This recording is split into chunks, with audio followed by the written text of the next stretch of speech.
My name is Daniella Bernacchi, and I'm a multimedia journalist, but more importantly, I'm a storyteller. Whether it be on camera or behind the scenes, I have an appetite for creative storytelling. I have experience in a variety of situations, such as news conferences, live shot, and breaking news. Here are a few examples of my abilities to write, shoot, edit, and produce news packages entirely on my own. Please enjoy my resume reel. Backstage was a rushed blur of makeup and hairspray as models rushed to put on some last-minute touch-ups right before they ran to make their first cue. Luckily, it was all smiles on the runway while everyone hit their pose on time. This is our first big main event. Last year we kind of started small. We did hot cocoa fundraisers, stuff like that. This is our first big main event, and our venue is the largest venue we've ever had. This event was based around the idea of collecting old clothes and styling them into something new and fashionable. Then, the donated clothes, as well as some pieces from local Iowa City vendors, were modeled at the event. All clothes and proceeds were donated to charity. The clothes are going to United Action for Youth charity. It's a local Iowa City, Coralville charity, and it's a charity for teens and youth who kind of need help.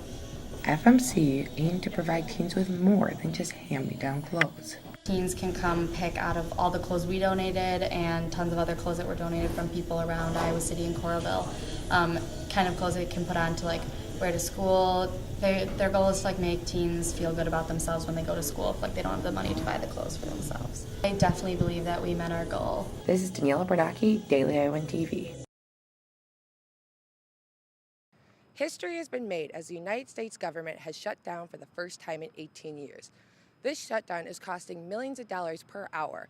However, the long-term effects of the economy are still unclear as it depends on how long the shutdown lasts.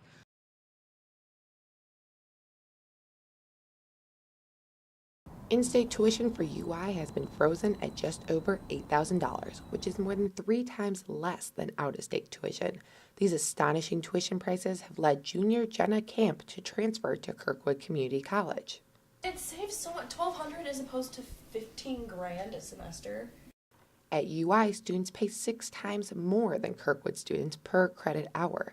These prices are especially difficult for students who may need more than 4 years to graduate. I did not want to spend that much money going to Iowa if I didn't know what I want to do. When leaving UI, students lose privileges, like using the rec center, being a part of organizations, and being able to walk to class every day. Sometimes, it's hard. You have to know the bus schedule, and sometimes the bus doesn't come.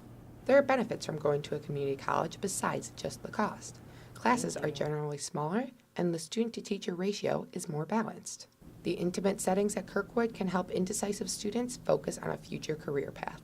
Because I go to Kirkwood, I'm more into business now, because I actually understand what I'm doing, and I don't feel just one out of a million students. Camp, like many other students, plans to transfer community college credits to UI and graduate from there. This is Daniella Bernacchi, Daily Iowan TV. Most people instantly think of drinking when they hear the University of Iowa. One way the university has tried to combat the partying image and keep the students safe is through the Red Watch Ban program, a training program for alcohol overdose. The ultimate goal is to end or at least reduce alcohol-related deaths, because typically those are preventable. And our biggest obstacle is that students are just scared to call because they don't want to get in trouble. This program gives students the information, the training, and the confidence to help someone who may have drank a bit too much. The name of the class is Red Watch Ban, so red meaning an emergency, watch meaning essence, time is of the essence, and then band meaning that we all come together and help out. So every second counts in the fact that when there's an emergency situation at hand, receiving the help and necessary attention as soon as possible is attributed to the most positive outcomes. Another goal of the program is to promote healthy drinking habits and give students more accurate information about the so-called #1 parties. Rates have actually gone down pretty dramatically within the past few years, and so I think, like I said, the perception versus the reality are two different things right now. The University of Iowa does have that name, and I think this is a really good way to combat that, and show that it's it may be called that, but we also know what we're doing. Red Watch Band program gives students an opportunity to show they're not all so reckless after all. This is Daniella Bernacchi, Daily Iowan TV.